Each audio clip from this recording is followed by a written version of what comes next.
വേണമെന്നുള്ളവർ തീരുമാനിച്ചിട്ടുണ്ട്. അത് ഖിയാമത്ത് നാൾ വരെയാണ്. മഹാനായ മഹദി ഇമാമ് അതാണല്ലോ അവസാനം വരുന്നത്. ആ മഹദി ഇമാമിൻ്റെ വരവ് അതോടുകൂടെ ഈ പ്രസ്ഥാനം മഹാനവറുകളെ ഏൽപ്പിക്കല. പതാക എന്നൊക്കെ പറഞ്ഞല്ല അതാ. ഞാൻ അതിനിങ്ങനെ കളിയാക്കിക്കൊണ്ട് നടക്കുന്ന ആളുകളുണ്ട്. അന്ന് പതാക ഉണ്ടോ സമസ്തക്ക്? ഏത് ജാതി പതാകയായിരുന്നു എന്നൊക്കെ പറഞ്ഞാൽ കളിയാക്കണ്ടല്ലോ.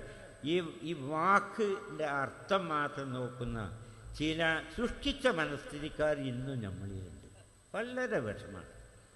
വക്രബുദ്ധിയുള്ളവർക്ക് ആ സൃഷ്ടിച്ച മനസ്സിൻ്റെ ഉടമകളാകാൻ കഴിയുള്ളൂ.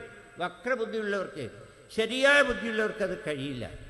ഒരു കൊടി, ഈ പതാക മഹദി ഇമാമിൻ്റെ കയ്യിൽ ഏൽപ്പിക്കുക, അതിനു വേണ്ടിയിട്ട് ദ്വാരുന്നു എന്ന് പറയുമ്പോൾ അവിടെ പിന്നെ പെട്ട തങ്ങളവർ ഒരു കൊടിങ്ങനെ പിടിച്ചിട്ട് ഈ പതാക എന്ന് പറഞ്ഞിട്ടുണ്ടാവും. ആ പതാക എന്ന് പറഞ്ഞാൽ എന്താണ്? ഒന്നിൻ്റെ